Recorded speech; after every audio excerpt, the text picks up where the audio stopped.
thinking about? Mortgage.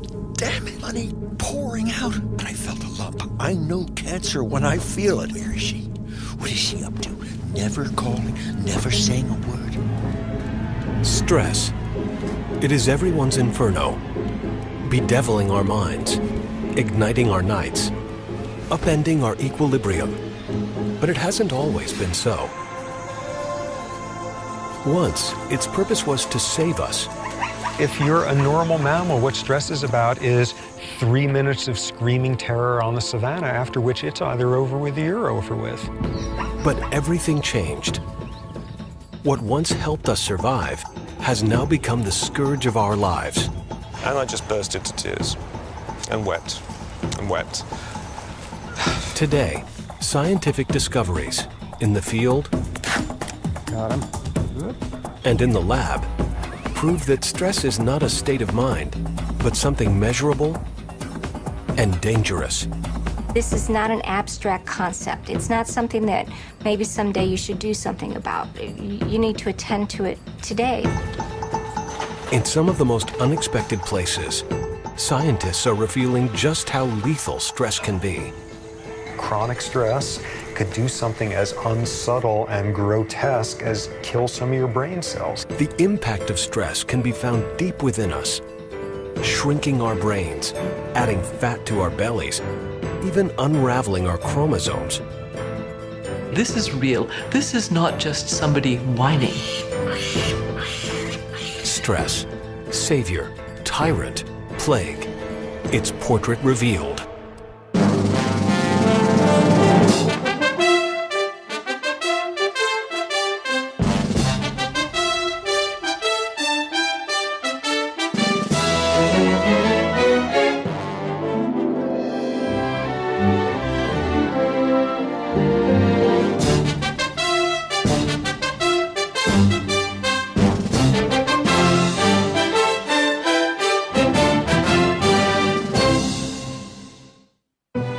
This program was made possible by contributions to your PBS station from viewers like you. Thank you. All of us have a personal relationship with stress, but few of us know how it operates within us or understand how the onslaught of the modern world can stress us to the point of death. Fewer still know what we can do about it.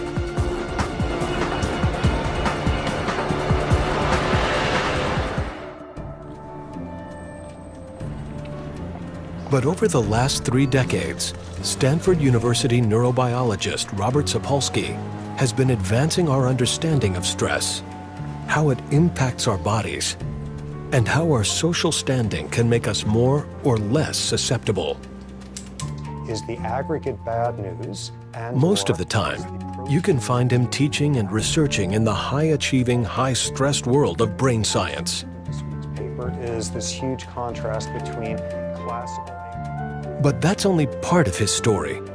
For a few weeks every year or so, Sapolsky shifts his lab to a place more than 9,000 miles away on the plains of the Masai Mara Reserve in Kenya, East Africa.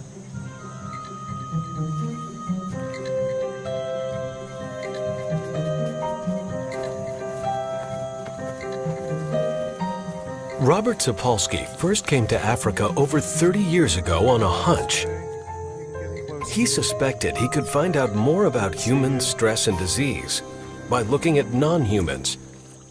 And he knew just the non-humans. You live in a place like this, you're a baboon, and you only have to spend about 3 hours a day getting your calories. And if you only have to work 3 hours a day, you got 9 hours of free time every day to devote to making somebody else just miserable.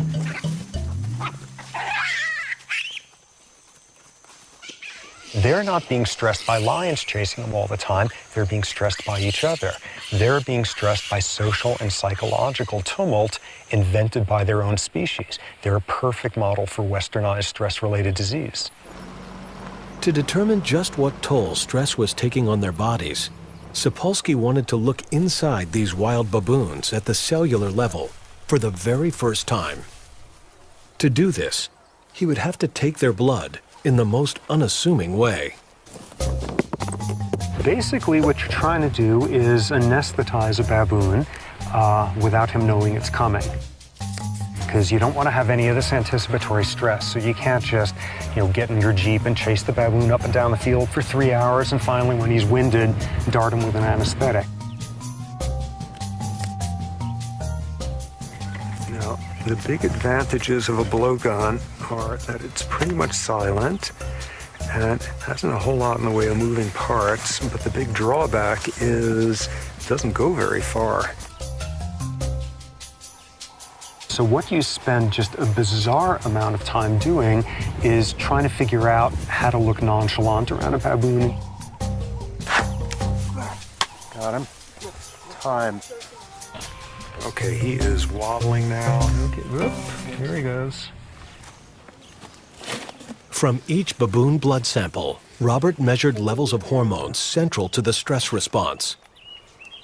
Well, to make sense of what's happening in your body, you've got these two hormones that are the workhorses of the whole stress response. One of them, we all know, adrenaline, American version epinephrine. The other is a less known hormone called glucocorticoids. It comes out of the adrenal gland along with adrenaline. And these are the two backbones of the stress response. That stress response and those two hormones are critical to our survival. Because what stress is about is somebody is very intent on eating you, or you are very intent on eating somebody, and there's an immediate crisis going on. When you run for your life, basics are all that matter. Lungs work overtime to pump mammoth quantities of oxygen into the bloodstream. The heart races to pump that oxygen throughout the body, so muscles respond instantly. You need your blood pressure up to deliver that energy. You need to turn off anything that's not essential. Growth, reproduction, you're running for your life. This is no time to ovulate. Tissue repair, all that sort of thing. Do it later if there is a later. When the zebra escapes, its stress response shuts down. But human beings can't seem to find their off switch. We turn on the exact same stress response for purely psychological states, thinking about the ozone layer, the taxes coming up, mortality, 30-year mortgages. We turn on the same stress response, and the key difference there is we're not doing it for a real physiological reason, and we're doing it nonstop. By not turning off the stress response when reacting to life's traffic jams, we wallow in a corrosive bath of hormones. Even though it's not life or death, we hyperventilate, our hearts pound, muscles tense. Ironically, after a while, the stress response is more damaging than the stressor itself because the stressor is some psychological nonsense that you're falling for. No zebra on Earth running for its life would understand why fear of speaking in public would cause you to secrete the same hormones that it's doing at that point to save its life. Stress is the body's way of rising to a challenge, whether the challenge is life-threatening, trivial, or fun. You get the right amount of stress and we call it stimulation. The goal in life isn't to get rid of stress. The goal in life is to have the right type of stress, because when it's the right type, we love it. We jump out of our seats to experience it. We pay good money to get stressed that way. It tends to be a moderate stressor, where you got a stressor that's transient. It's not for nothing roller coaster rides are not 3 weeks long. And most of all, what they're about is you relinquish a little bit of control in a setting that overall feels safe.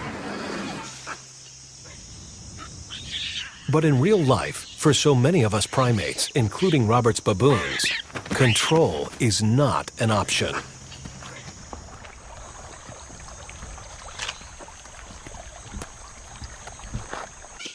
So you get some big male who loses a fight and chases a subadult who bites an adult female who slaps a juvenile who knocks an infant out of a tree, all in 15 seconds. So insofar as a huge component of stress is lack of control, lack of predictability, You're sitting there and you're just watching the zebra, and somebody else is having a bad day, and it's your rear end that's going to get slashed. So tremendously psychologically stressful for the folks further down on the hierarchy. One of Robert's early revelations was identifying the link between stress and hierarchy in baboons. Some baboon troops are over 100 strong. Like us, they have evolved large brains to navigate the complexities of large societies. Survival here requires a kind of baboon political savvy, with the most cunning and aggressive males gaining top rank and all the perks. Females for the choosing, all the food they can eat, and an endless retinue of willing groomers. Every male knows where he stands in society, who can torture him, whom he can torture, and who in turn the torturee can torture. Well, this sounds like a terrible thing to confess after 30 years, but I don't actually like baboons all that much. I mean, there's been individual guys over the years who I absolutely love, but they're these schemy, backstabbing, Machiavellian bastards. They're awful to each other. So they're great for my science. I mean, I'm not out here to commune with them. They're perfect for what I study.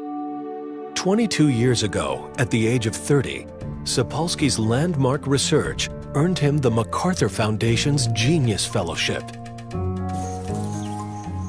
His early work, measuring stress hormones from extracted blood, led to two remarkable discoveries. A baboon's rank determined the level of stress hormone in his system. So if you're a dominant male, you can expect your stress hormones to be low. And if you're submissive, much higher. But there was an even more revealing find. In Sapolsky's sample, low rankers, the have-nots, had increased heart rates and higher blood pressure. This was the first time anyone had linked stress to the deteriorating health of a primate in the wild. Basically, if you're, a stressed, unhealthy baboon in a typical troop, high blood pressure, elevated levels of stress hormones, you have an immune system that doesn't work as well, your reproductive system is more vulnerable to being knocked out of whack, your brain chemistry is one that bears some similarity to what you see in clinically depressed humans, and all that stuff, those are not predictors of a hale and hearty old age.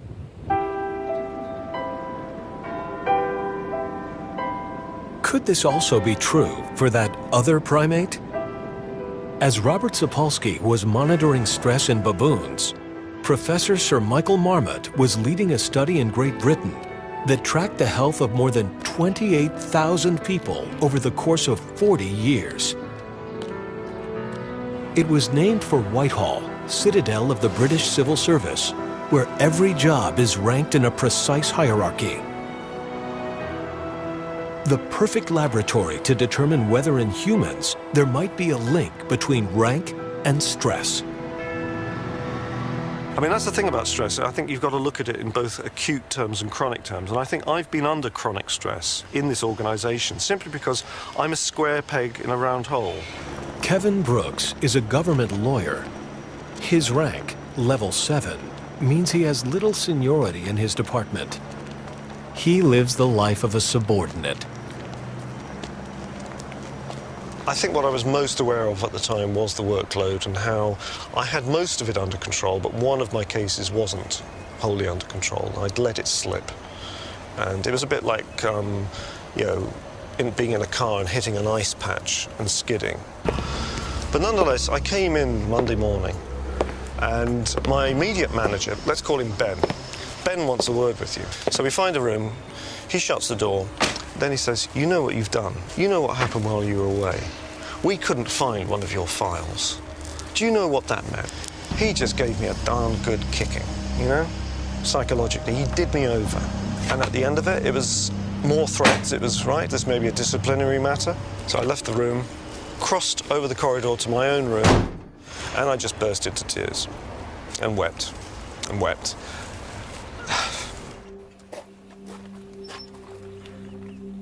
Sarah Woodall also works for the government.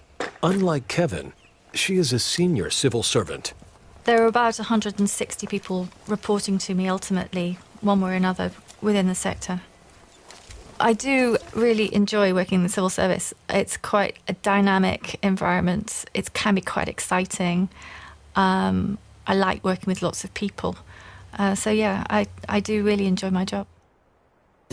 Such dramatically different reflections dramatize one of the most astounding scientific findings in the Whitehall study. Firstly, it showed that the lower you were in the hierarchy, the higher your risk of heart disease and other diseases. So people second from the top had higher risk than those at the top. People third from the top had higher risk than those second from the top. And it ran all the way from top to bottom. We're dealing with people in stable jobs with no industrial exposures. And yet, your position in the hierarchy intimately related to your risk of disease and length of life. I've been very lucky. I haven't ever experienced any problems with my health. Since I've been in the senior civil service, I haven't had a day off with ill health. So I've been very fortunate. In my own situation, I think that my career is pretty much tainted. It's pretty much arrested because I've had, for instance, for the last 3 years at work, I've been off sick for probably half that time. This particular study is sort of the Rosetta Stone of the whole field because it's the British civil service system. Everybody's got the same medical care. Everybody's got the same universal health care system, just like the baboons. All the baboons eat the same thing. They have the same level of activity. It's not the stuff that, oh, if you're a low-ranking baboon, you smoke too much and you drink too much. And if you're a low-ranking British civil service guy, you never go to the doctor and you don't get preventative vaccines. Both of these studies rule out all those confounds, and they produce virtually identical findings. On both sides of the primate divide, there are soul-wrenching stories and life-threatening consequences.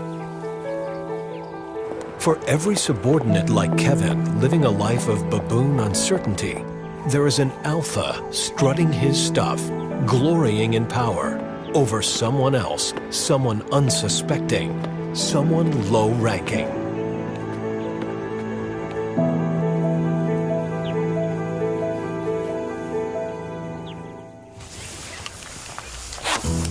Got him. 1246. Do either of you see where the dart is? Yeah, I do. Okay, guys, who do you think's higher ranking? Our guy. Yeah.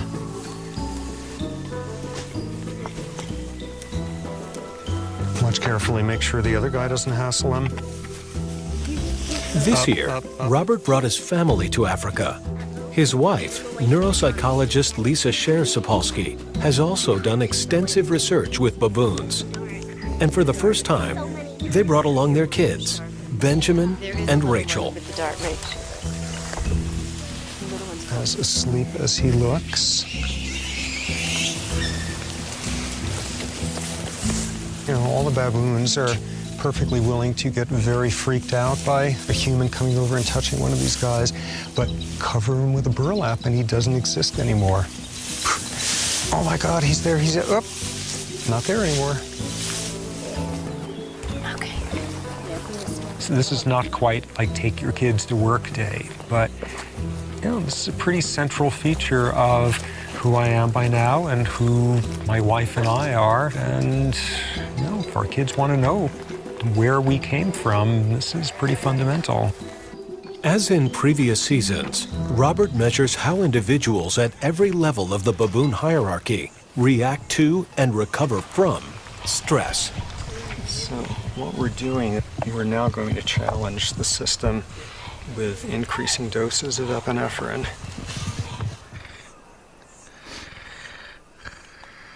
The baboon's response is immediately picked up in its blood, vital signs that can be deep frozen in perpetuity. It's this storehouse of potential knowledge, and I got 30 years of those blood samples frozen away at this point because you never know when some new hormone or some new something or other pops up, and that's the thing to look at and start pulling out those samples back to when, you know, Jimmy Carter was president. 150. I'm 25. Anticipating the long reach of stress is a recent idea. For when Robert was Rachel's age, scientists believed stress was the cause of only one major problem. This is a picture of a major American personnel problem. An ugly sore that doctors call a peptic ulcer, eating away at the wall of a man's stomach. Those stomach pains that you talk about, the gnawing, the burning, those are obvious symptoms of gastric ulcer. 30 years ago, what's the disease that comes to everybody's mind when you mention stress? It's ulcers. Stress and ulcers, stress and ulcers. And this was the first stress-related disease discovered, in fact, 70 years ago. What I want you to do is to work on your attitude. My attitude? That's right. Ulcers breed on the wrong kind of feelings.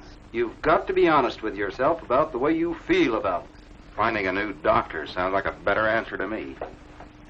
The connection between stress and ulcers was mainstream medical gospel until the early 1980s. Then, Australian researchers identified a bacteria as the major cause of ulcers. And this overthrew the entire field. It's got nothing to do with stress. It's a bacterial disorder. And I'm willing to bet half the gastroenterologists on earth, when they heard about this, went out and celebrated that night. This was like the greatest news. Never again were they going to have to sit down their patients and make eye contact and ask them, how's it going? So anything stressful, it's got nothing to do with stress. It's a bacterial disorder. So no longer would the solution be stress management. Now it could be something as simple as a pill. It was a major breakthrough. Stress didn't cause ulcers. Case closed. But a few years later, the research took a new twist. Scientists discovered that this ulcer-causing bacteria wasn't unique. In fact, as much as 2/3 of the world's population has it. So why do only a fraction of these people develop ulcers? Research revealed that when stressed, the body begins shutting down all non-essential systems, including the immune system. And it became clear that if you shut down the immune system, stomach bacteria can run amok. Because what the stress does is wipe out the ability of your body to begin to repair your stomach walls when they start rotting away from this bacteria. So stress can cause ulcers by disrupting our body's ability to heal itself. If stress can undermine the immune system, what other havoc can it wreak? One answer comes from a colony of captive macaque monkeys near Winston-Salem, North Carolina.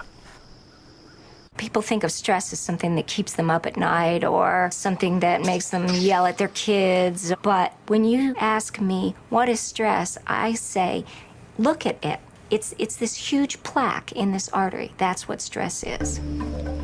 For 2 decades, Dr. Carol Shively has been studying the arteries of macaques. Like baboons and British civil servants, these primates organize themselves into distinctly hierarchical groups and subject one another to social stress. Stress hormones can trigger an intense negative cardiovascular response, a pounding heart, and increased blood pressure. So if stress follows rank, would the cardiovascular system of a high-ranking macaque, call him a primate CEO, be different from his subordinate? When Shively looked at the arteries of a dominant monkey, one with little history of stress, its arteries were clean. But a subordinate monkey's arteries told a grim tale. A subordinate artery has lots more atherosclerosis built up inside it than a dominant artery is. Stress and the resulting flood of hormones had increased blood pressure, damaging artery walls, making them repositories for plaque. So now when you feel threatened, your arteries don't expand and your heart muscle doesn't get more blood, and that can lead to a heart attack.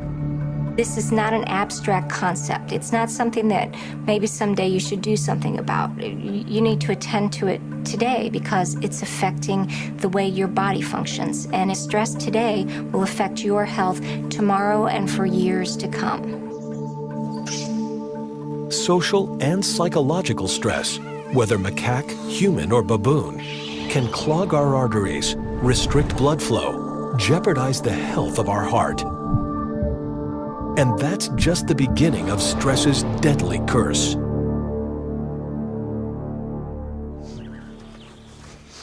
Robert's early research demonstrated that stress can work on us in an even more frightening way. Well, back when I was starting in this business, what I wound up focusing on was what seemed an utterly implausible idea at the time, which was chronic stress and chronic exposure to glucocorticoids could do something as unsubtle and grotesque as kill some of your brain cells. As a PhD candidate at Rockefeller University in the early 80s, Sapolsky collaborated with his mentor, Dr. Bruce McEwen, to follow the path of stress into the brain. They subjected lab rats to chronic stress and then examined their brain cells. The team made an astonishing find. While the cells of normal rat brains have extensive branches, stressed rats' brain cells were dramatically smaller. And what was most interesting in many ways was the part of the brain where this was happening, hippocampus. You take intro neurobiology anytime for the last 5,000 years, and what you learn is hippocampus is learning and memory. Stress in these rats shrank the part of their brain responsible for memory. Stress affects memory in two ways. Chronic stress can actually change brain circuits so that we lose the capacity to remember things as we need to. Very severe acute stress can have another effect, which is often we refer to as stress makes you stupid, which is making it impossible for you over short periods of time to remember things you know perfectly well. We all know that phenomenon. We all know that one from back when we stressed ourselves by not getting any sleep at all, and the next morning at 9 o'clock, we couldn't remember a single thing for that final exam. You take a human and stress them big time, long time, and you're going to have a hippocampus that pays the price as well. In addition to undermining our health, stress can make us feel plain miserable. Carol Shively set out to find out why. She began not with misery, but with pleasure. Shively suspected that there was a link between stress, pleasure, and where we stand on the social hierarchy. Just like stress, pleasure is linked to the chemistry of the brain. When a neurotransmitter called dopamine is released in the brain, it binds to receptors signaling pleasure.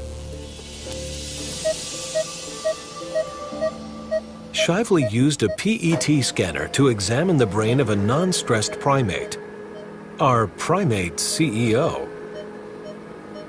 What we see is that the brains of dominant monkeys light up bright with lots of dopamine binding in this area that's so important to reward and feeling pleasure about life. Shively then looked at the subordinate's brain. What we discovered is that the brains of the subordinate monkeys are very, very dull because there's much less receptor binding going on in this area. Why is that? What is it about this area of the brain? When you have less dopamine, everything around you that you would normally take pleasure in is less pleasurable. So the sun doesn't shine so bright, the grass is not so green, food doesn't taste as good. It's because of the way your brain is functioning that you're doing that, and your brain's functioning that way because you're low on the social status hierarchy. One feature of low rank is being low ranking, the reality. An even stronger feature by the time you get to humans is not just being low ranking or poor, it's feeling low ranking or poor. And one of the best ways for society to make you feel like one of the have-nots is to rub your nose over and over and over again with what you don't have. Richmond, California, a town where society's extremes can be spotted right from your car. This is cardiologist Jeffrey Ritterman's regular commute. You can learn a lot about the stress and health outcome just from the neighborhoods you visit. In this neighborhood, the life expectancy is quite good, and most of the people are pretty healthy. And as we reach the top of the hill, it gets to be a little bit less privileged. And as we make this transition, the social status begins to drop, and correspondingly, in those areas, the health outcome is much worse. And these people are not going to have the same life expectancy as the people in the middle-class area we started in. People are on guard, people are vigilant. They're living a more stressful life. This is a community that produces high stress hormones in people, and over time, it takes its toll. One of Dr. Ritterman's patients is 65-year-old Emmanuel Johnson. His career? Guidance counselor in one of America's most dangerous neighborhoods. Well, last year, I think we had 47 homicides. You know, in the last 4 days, we had 11 shootings, 3 deaths. And I just know 9 times out of 10, it's going to be a relative or someone that the kids know. For Emmanuel Johnson, there is a price for chronic exposure to this stress. 5 years ago, I had a heart attack. I'm a diabetic, too.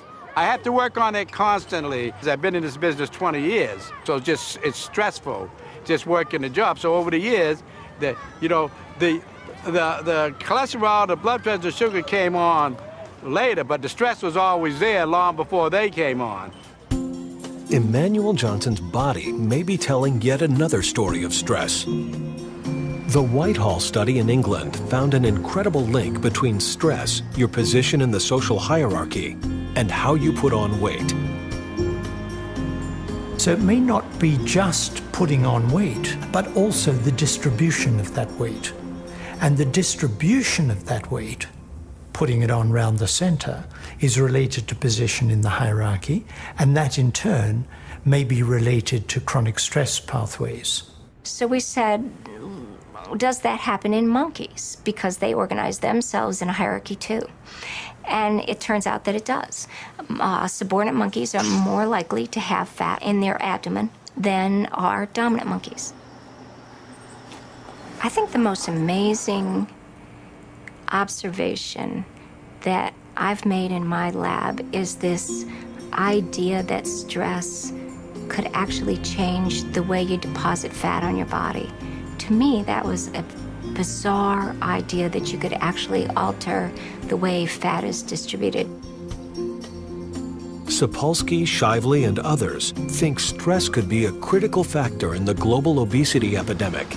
Even worse, fat brought on by stress is dangerous fat. You know that fat carried on the trunk or actually inside the abdomen is much worse for you than fat carried elsewhere on the body. It behaves differently. It produces different kinds of hormones and chemicals and has different effects on your health. Whatever it is that works for an individual, they need to value stress reduction. I think the problem in our society is that we don't value stress reduction. We, in fact, value the opposite. We admire the person who not only multitasks and does 2 things at once, but does 5 things at once. We kind of admire that person. How do they manage that, you know? Well, that's incredibly stressful way to live. We have to change our values and value people who understand a balanced and serene life.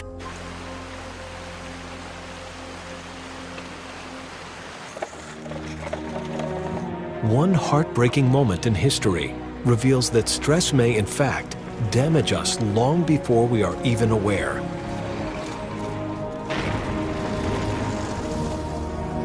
Holland, late 1944. A brutal winter and a merciless army of occupation conspire to starve a nation. It is known as the Dutch Hunger Winter. For those who survive today, these are haunting memories. Ik had niks. Ik kon hem niet zelf voeden meer. Het leek wel of ik de tering had, zo ziek was ik. En dan moet je voor zo'n kind gaan zorgen. Vond ik heel erg. Dat heb ik gedaan op de Dam, naast het paleis. En ik heb gevraagd aan de kosteres: wilt u zolang als de oorlog duurt mijn kindje grootbrengen? Want ik kan het niet. Dutch researcher Tessa Roseboom had heard many of those tragic memories. She and her team wanted to know if there were any lingering effects. Roseboom knew that our bodies respond to famine in much the same way they respond to other stressors. So she set out to see if the fetuses of women pregnant during these arduous days could possibly be affected by stress. Because of meticulous record-keeping by the Dutch, Roseboom was able to identify over 2,400 people who could have been impacted. She and her team analyzed the data from those born during and after the famine and came to a surprising conclusion. I think that you could say that these babies were exposed to stress in fetal life, and they're still suffering the consequences of that now, 60 years later. Many of the Dutch hunger winter children live today, all in their 60s. Many still bear the scars of war. We found that babies who were conceived during the famine have an increased risk of cardiovascular disease. They have more hypercholesterolemia. They are more responsive to stress. And they generally are in poorer health than people who were born before the famine or conceived after it. Researchers think that stress hormones in a mother's blood triggered a change in the nervous system of the fetus as it struggled with starvation. This was the fetus's first encounter with stress. 6 decades later, the bodies of these Dutch hunger winter children still haven't forgotten. What we now know is it's not just your fat cell storage that winds up being vulnerable to events like this.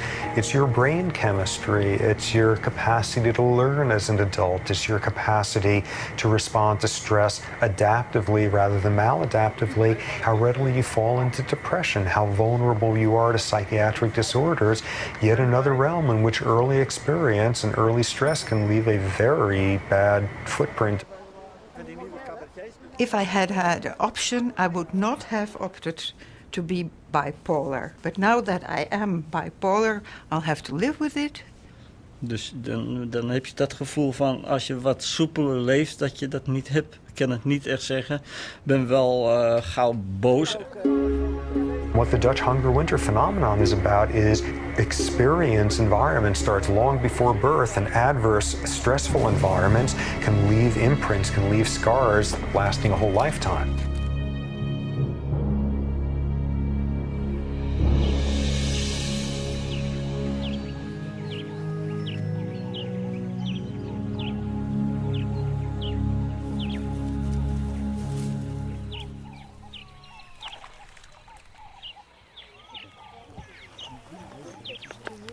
We're just taking fingerprints because no baboon has the same fingerprint as another one.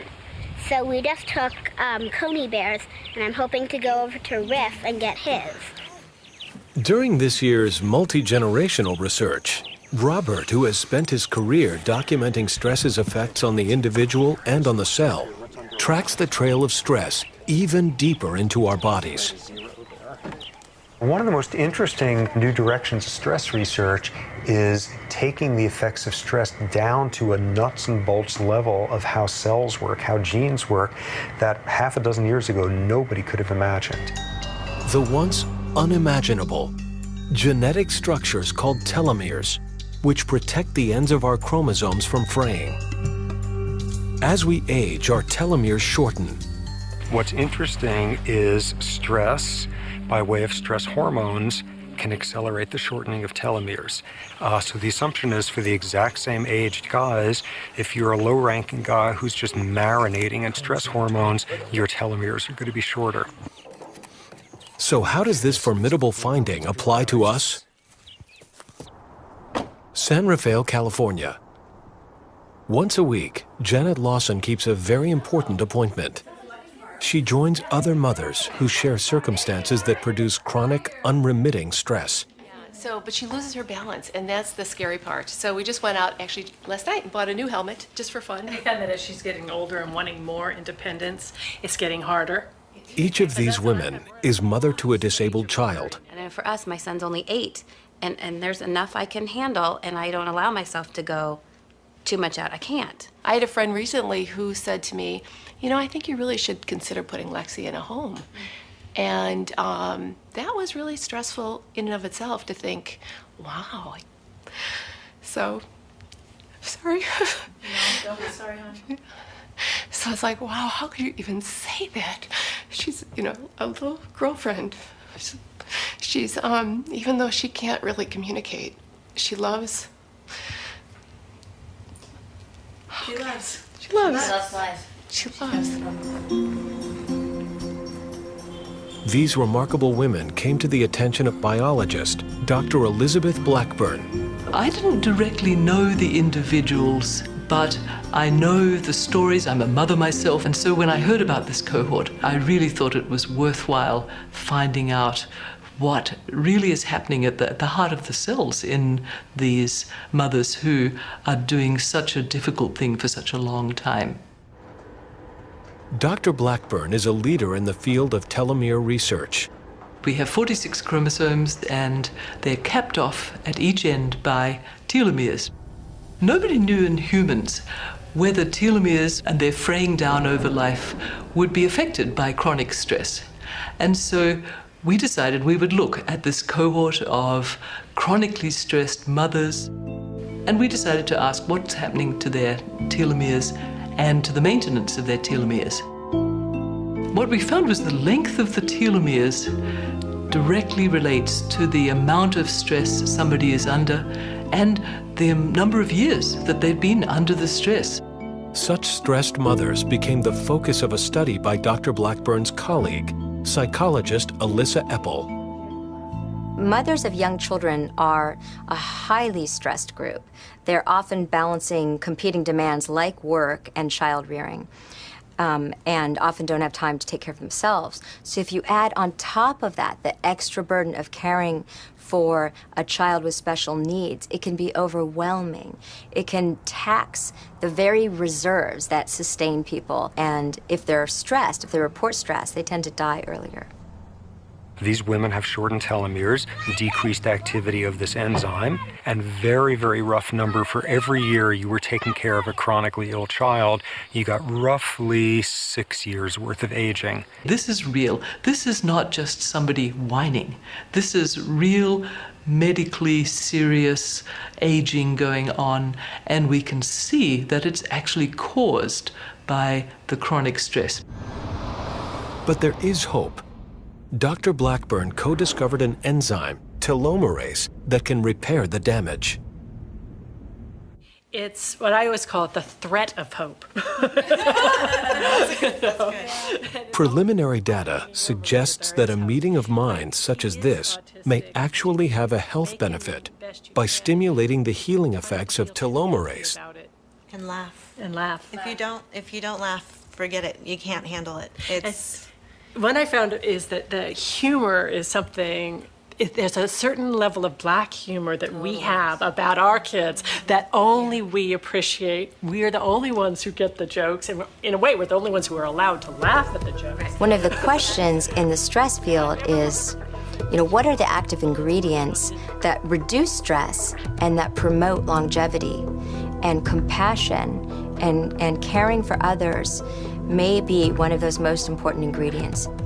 So those may be the factors that promote longevity and increase telomerase and keep our cells rejuvenating and regenerating.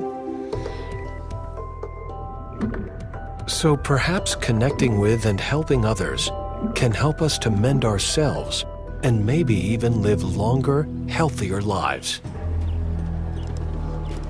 20 years ago, Robert got a shocking preview of this idea.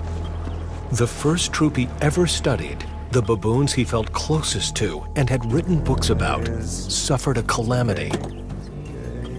It would have a profound effect on his research. The Kikarok troop is the one I started with 30 years ago. And they were your basic old baboon troop at the time, and which means males were aggressive and society was highly stratified and females took a lot of grief, and your basic off-the-rack baboon troop. And then about, by now, almost 20 years ago, something horrific and scientifically very interesting happened to that troop. The Kikarok troop took to foraging for food in the garbage dump of a popular tourist lodge. It was a fatal move. The trash included meat tainted with tuberculosis. The result was that nearly half the males in the troop died. Not unreasonably, I got depressed as hell and pretty damn angry about what happened. You know, you're 30 years old, you can afford to expend a lot of emotion on a baboon troop, and there was a lot of emotion there. For Robert, a decade of research appeared to have been lost. But then he made a curious observation about who had died and who had survived. It wasn't random who died. In that troop, if you were aggressive, and if you were not particularly socially connected, socially affiliative, you didn't spend your time grooming and hanging out, if you were that kind of male, you died. Every alpha male was gone. The Kikarok troop had been transformed. And what you were left with was twice as many females as males, and the males who were remaining were, you know, just to use scientific jargon, they were good guys. They were not aggressive jerks. They were nice to the females. They were very socially affiliative. It completely transformed the atmosphere of the troop. When male baboons reach adolescence, they typically leave their home troop and roam, eventually finding a new troop. And when new adolescent males would join the troop, they'd come in just as jerky as any adolescent males elsewhere on this planet, and it would take them about 6 months to learn, we're not like that in this troop. We don't do stuff like that. We're not that aggressive. We spend more time grooming each other. Males are calmer with each other. You do not dump on a female if you're in a bad mood. And it takes these new guys about 6 months, and they assimilate this style. And you have baboon culture, and this particular troop has a culture of very low levels of aggression and high levels of social affiliation, and they're doing that 20 years later. And so the tragedy had provided Robert with a fundamental lesson, not just about cells, but how the absence of stress could impact society. Did these guys have the same problems with high blood pressure? Nope. Do these guys have the same problems with brain chemistry related to anxiety, stress hormone levels? Not at all. It's not just your rank, it's what your rank means in your society. And the same is true for humans, with only a slight variation. We belong to multiple hierarchies, and you may have the worst job in your corporation and no autonomy and control and predictability, but you're the captain of the company softball team that year, and you better bet you are going to have all sorts of psychological means to decide it's just a job, 9 to 5, that's not what the world is about. What the world's about is softball, I'm the head of my team, people look up to me, and you come out of that deciding you are on top of the hierarchy that matters to you.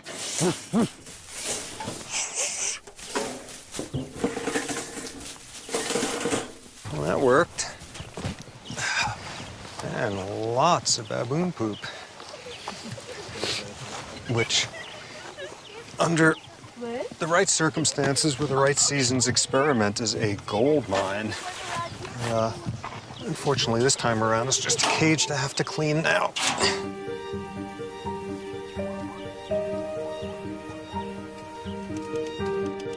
I'm studying stress for 30 years now, and I even tell people how they should live differently. So presumably I should have incorporated all of this, and the reality is, like, I'm unbelievably stressed and type A and poorly coping, and like, why else would I study this stuff 80 hours a week? No doubt everything I advise is going to lose all its credibility if I keel over dead from a heart attack in my early 50s. Nah, I'm not good at dealing with stress. You know, one thing that works to my advantage is I love my work and I love every aspect of it, so that's good. But nonetheless, this is pretty clearly a different place than the savannah in East Africa. You know, You can do science here that's very different and more interesting in some ways. You can have hot showers on a more regular basis. It's a more interesting, varied world in lots of ways, but there's a lot out there that you sure miss.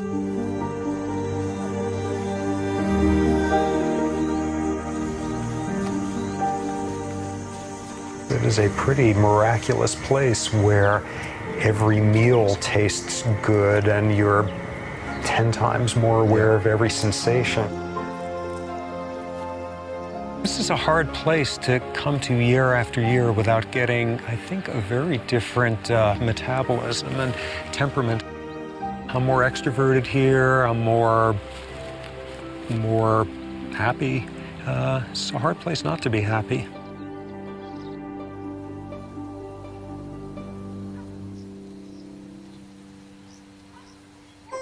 So one antidote to stress may be finding a place where we have control. But how do we reckon with all the time we spend at work? I would say what we've learned from the Whitehall study, from the study of the non-human primates, is the conditions in which people live and work are absolutely vital for their health. Senior civil servant Sarah Woodhall enjoys the benefits of control. I don't think I suffer from stress.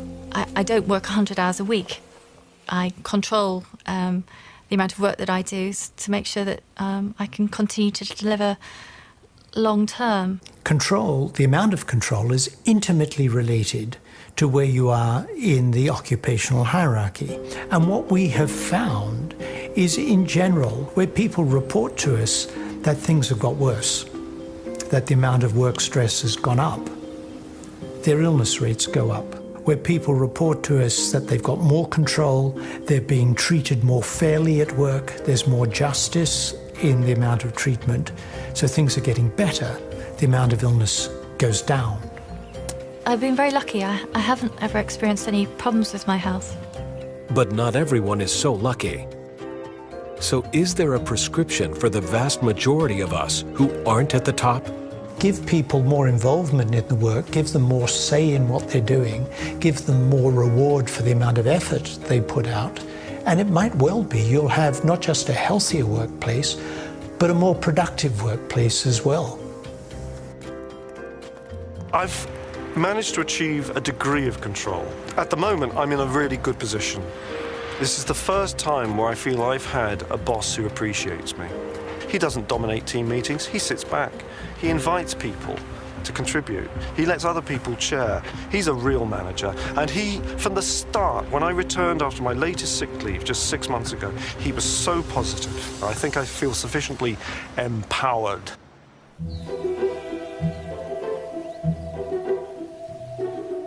Who would have imagined that Robert's baboons would point us humans towards a stress-free utopia? This may sound a little fanciful, but I think what we're trying to create is a better society. The implications, both of the baboons and of the British civil servants, is how can we create a society that has the conditions that allow people to flourish? And that's where this is heading, to create a better society that promotes human flourishing. So what do baboons teach the average person in there?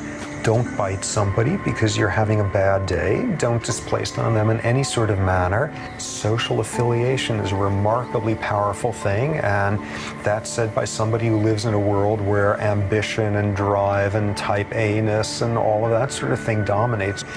Those things are real important, and one of the greatest forms of sociality is giving rather than receiving, and all of those things make for a better world.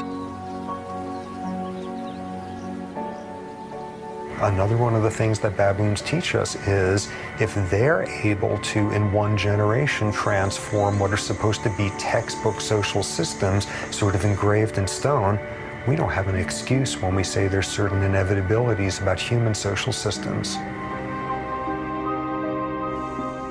And so, the haunting question that endures from Robert's life work: are we brave enough to learn from a baboon? The Kikarak troupe didn't just survive without stress, they thrived. Can we?